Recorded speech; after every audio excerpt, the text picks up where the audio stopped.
Mes chers compatriotes, je voudrais vous présenter aujourd'hui le chapitre 4 de ma longue analyse sur la rhétorique de Macron.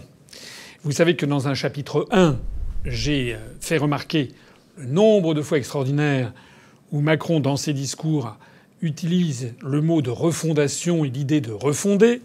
Dans un chapitre 2, le nombre non moins extraordinaire où Macron, dans ses discours et dans ses interventions publiques, exhorte les gens en disant il faudra faire ci, il faudra faire ça. Dans un chapitre 3, j'ai examiné l'utilisation extravagante que Macron fait du mot grammaire, avec un emploi d'ailleurs qui est un emploi non reconnu par l'Académie française de ce mot grammaire. Et donc, je crois, j'avais pointé 34 versions différentes de l'utilisation du mot grammaire dans les discours de Macron, pour cacher en fait le vide sidéral de sa pensée sous des mots complètement incompréhensibles par le grand public. Eh bien, ce chapitre 4, lui, est consacré à l'examen d'un autre mot, un autre concept que Macron utilise de façon délirante, qui est le concept de réinventer. Voilà. Macron, comme on va le voir, passe son temps, dans tous les discours, toutes les interventions publiques, à dire qu'il faut réinventer quelque chose. Quand il ne sait pas quoi faire, il dit « il nous faudra réinventer ceci ». Réinventer un partenariat qu'il nous faut réinventer aujourd'hui. Et on va réinventer ces métiers. On a réinventé le syndicalisme aujourd'hui. On va réinventer, on doit le réinventer. On doit réinventer ce travail, on le sait bien. Je pense qu'on est en train de réinventer la grammaire du dialogue social. Ça commence avant l'élection présidentielle de 2017. Le 18 mars 2016, il est encore ministre de l'économie, il se rend en visite à la centrale nucléaire de Civaux dans le cadre de la semaine de l'industrie et il affirme qu'il veut, je le cite, réinventer EDF. Le 2 mai 2016, il est en visite en Saône-et-Loire, au cœur de l'ancienne entreprise Kodak à Chalon-sur-Saône. Et là, Macron appelle à, je le cite, réinventer l'industrie française. Rien moins.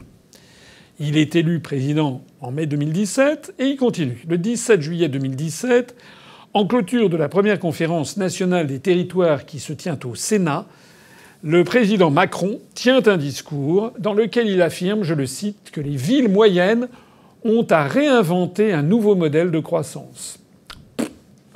Ça vous embouche un coin, mais ça ne veut rien dire. Réfléchissez, les villes moyennes doivent réinventer un nouveau modèle de croissance. Ah bon, très bien. On y songera la prochaine fois. Le 5 septembre 2017, il réunit les préfets, c'est normal pour le président de la République, pour leur donner normalement des instructions. Là, il leur annonce tout de go qu'il veut des préfets managers et qu'il veut surtout créer une police de sécurité quotidienne pour, je le cite, réinventer des réponses plus adaptées au terrain. À réinventer des formes plus adaptées au terrain. Comprenne qui pourra. Cinquièmement, réinventer la SNCF. Il voulait déjà réinventer EDF 2 ans avant. Là, il veut réinventer la SNCF. Alors le porte-parole du gouvernement, juste après, a dit « bon, rien n'est en fait tout à fait arrêté ». Le 19 septembre 2017, en déplacement à New York, à l'occasion de l'Assemblée générale de l'Organisation des Nations unies, Macron annonce qu'il veut je ne rigole pas, hein, il annonce qu'il veut réinventer l'ONU. Ah, il n'a pas de petites ambitions. Le 27 octobre 2017, il est en déplacement en Guyane. Vous savez, il pensait que c'était une île. Il est en déplacement en Guyane pour les assises des Outre-mer. Il annonce qu'il veut permettre aux territoires ultramarins, je le cite, de se réinventer en territoire d'excellence et d'innovation. Le 31 décembre 2017, dans ses vœux aux Français pour l'année 2018, Macron appelle à, je le cite, réinventer une grammaire de la paix et de l'espérance. J'avais déjà fait cette citation dans ma petite vidéo numéro 3 sur la grammaire. Réinventer une grammaire de l'espoir et de l'espérance. Si vous savez ce que ça veut dire, vous m'écrirez. Le 8 janvier 2018, il est en déplacement en Chine, dans un discours prononcé dans la ville de Xi'an, dans la Shanxi, et Macron propose à ses hôtes chinois de, je le cite, réinventer le multilatéralisme. Concrètement, ça ne veut strictement rien dire. Le 30 mai 2018, dans son discours d'ouverture de la session ministérielle de l'OCDE, l'Organisation de coopération et de développement économique, qui regroupe en gros les pays occidentaux, plus le Japon, la Corée, Macron, donc, il intervient parce que c'est la présidence pour la France. Macron lance un appel, je le cite, à un dialogue. Écoutez bien, à un dialogue à plusieurs voix, une polyphonie de l'action, la pensée qu'il nous faut toujours réinventer, apprendre à tisser, à rendre juste et efficace le monde qui est le nôtre. Qu'il nous faut toujours réinventer, apprendre à tisser, à rendre juste et efficace dans le monde qui est le nôtre. Quel jargon! Quel jargon pour ne rien dire! 11e, il veut réinventer l'État-providence. Il précise quand même sans dépenser toujours plus. Donc on voit que la réinvention, c'est tout simplement qu'il ne veut pas réinventer l'État-providence, il veut briser l'État-providence. C'est ça qu'il devrait dire. Mais évidemment, ce serait un peu moins chic. 12e, il veut réinventer le projet d'égalité, de justice et de fraternité. Et il en rajoute une louche en disant qu'il faut également réhumaniser l'action publique.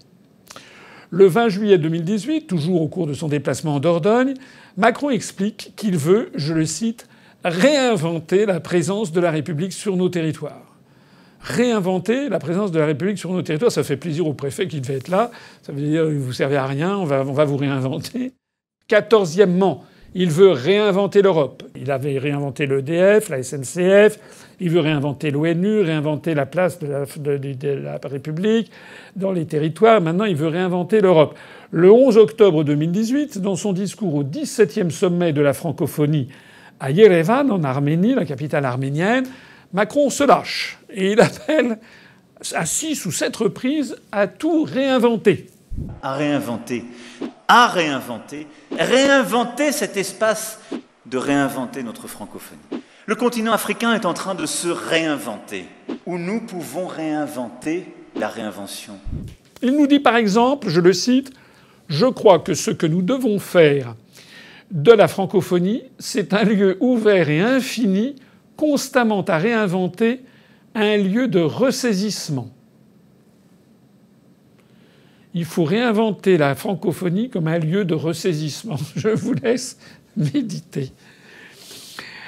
Il dit plus loin dans le même discours, il dit « Celles et ceux qui ont pensé et fait la francophonie, ce sont ces premiers grands dirigeants africains dont l'ambition était de reconquérir et réinventer cet espace de langue et de valeurs. »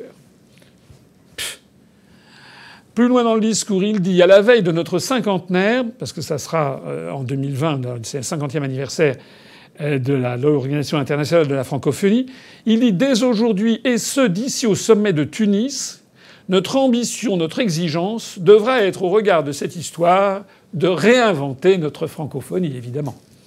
Je signale d'ailleurs au passage que le 18e sommet de la francophonie, le 17e s'est tenu à Yerevan en Arménie.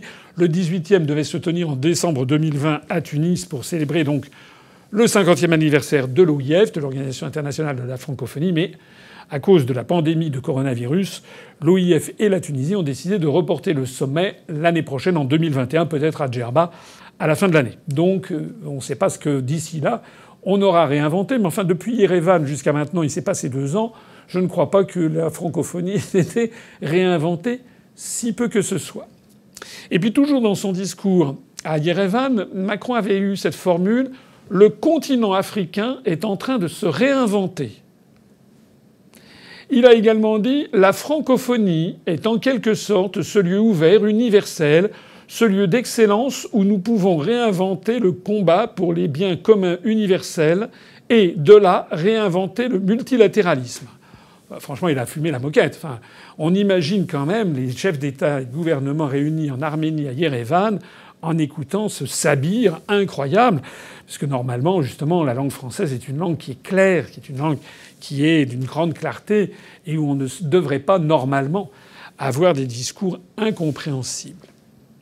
20e, Macron veut réinventer la politique agricole commune. Réinventer cette politique agricole commune aujourd'hui. 21e, Macron invite les Italiens à réinventer le rêve européen. C'était il y a 1 an, vous avez vu ce que ça a donné. Maintenant, l'opinion publique italienne est vent debout contre l'Union européenne, notamment du fait de l'absence criante de solidarité au moment de la pandémie de coronavirus. Les Italiens sont vent debout contre l'Union européenne. Je veux parler comme ils ont réinventé le rêve européen.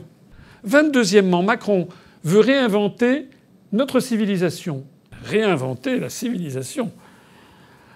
Ça rappelle la refondation. Je vous rappelle, dans la vidéo sur la refondation, il voulait refonder la civilisation aussi européenne. J'avais demandé s'il n'allait pas vouloir refonder le système solaire ou la Voie lactée ou la galaxie d'Andromède.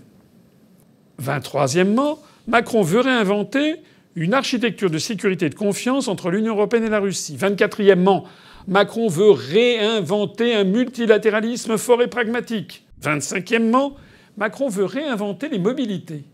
26e, il veut réinventer notre territoire.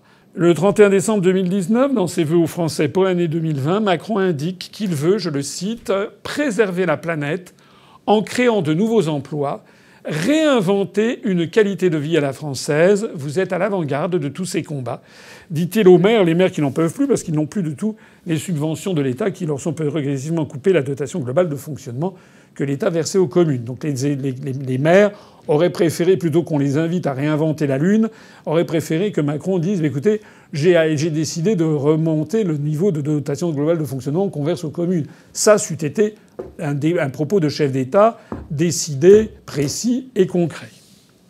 28e, il veut réinventer notre modèle historique. 29e, Macron appelle l'Union européenne à se réinventer. 30e, Macron appelle les Français à se réinventer, et lui le premier. Sachons dans ce moment sortir des sentiers battus, des idéologies, et nous réinventer. Moi le premier. Le 6 mai 2020, c'est il y a quelques semaines, s'adressant en bras de chemise par vidéoconférence au monde de la culture. Vous vous rappelez, on a vu des scènes absolument hallucinantes. Il y avait le ministre de la Culture, Franck Riester, qui était là, costume, cravate, très bien. Et puis il y avait Macron, président de la République, complètement débraillé. C'est d'ailleurs ce qu'a dit Frédéric Mitterrand, ancien ministre de la Culture. Il était là en bras de chemise, il était vautré sur son bureau. On avait l'impression qu'il avait abusé peut-être de quelques puissances psychotropes, quelques produits psychotropes. En tout cas, tout Paris ne parle que de ça. Il avait lancé des propos complètement ahurissants. Il fallait enfourcher le tigre. Enfin bon. Et il avait lancé des mots ronflants voilà, qu'il était là pour défendre la culture et ceci et cela. Mais bien entendu, il y avait strictement rien de concret. Et il avait invité, je le cite, il avait invité la culture à se réinventer. Ensuite, on va devoir sans doute réinventer notre été. On va devoir réinventer un été différent, de réinventer des choses qui ne fonctionnaient plus, d'en inventer de nouvelles, à réinventer une histoire unique. Je crois qu'on a ça. Le 9 mai 2020, à l'occasion de la Journée de l'Europe, Macron a adressé un message Twitter, je le cite, « Surmonter les crises, oser, réinventer, nous unir, penser et agir pour l'avenir, c'est cela l'esprit européen. » Voilà, sous-entendu, les Chinois, les Brésiliens, les Iraniens, les Américains, les Australiens, les Sud-Africains, tout ça, c'est des abrutis, ils savent pas s'unir, ils savent pas réfléchir à l'avenir. N'importe quoi. N'importe quoi. Ce que dit Macron, ce sont des billevesées qui ne veulent rien dire. Ce sont des mots sonores. Il y a peut-être certains spécialistes de la poésie française parmi vous. Et ça fait penser à certains poèmes de Mallarmé, de Stéphane Mallarmé, avec des mots qui s'alignent les uns après les autres. On ne comprend pas ce que ça veut dire. C'est joli, mais on ne comprend pas très bien. Pas les rafales à propos, de rien comme occuper la rue. Sujet au noir, vol de chapeau, mais une danseuse apparue. Tourbillon de mousseline ou fureur éparses en écume, que soulève par son genou celle même dont nous vécûmes.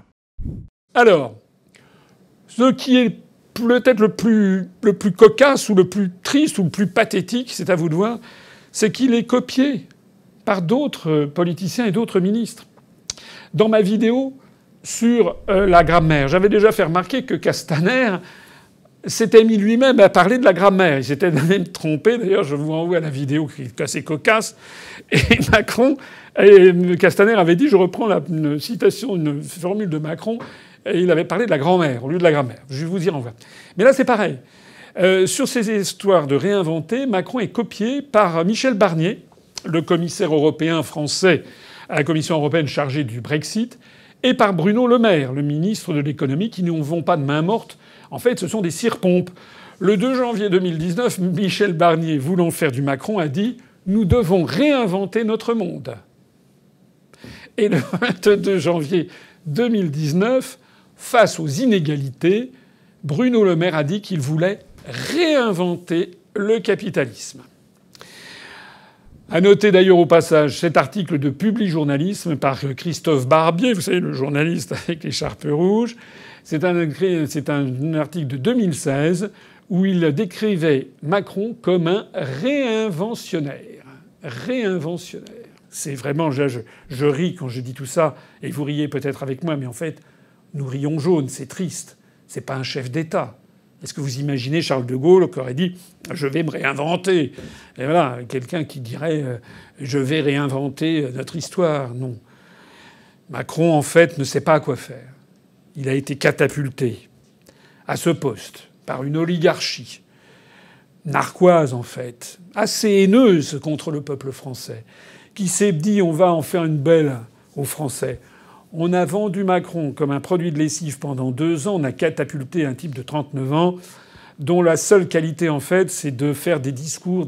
C'est la seule chose qu'il sache faire. C'est parler, dire tout et n'importe quoi, accabler les gens sous un flux et sous un flot de paroles qui n'ont pas de sens.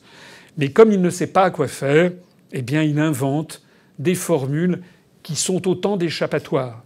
Au lieu de dire « j'ai décidé que je ferai ça, ça, ça et ça », il nous fait des formules. Maintenant, on en est au 4e chapitre. Vous commencez à voir un peu apparaître la rhétorique de Macron.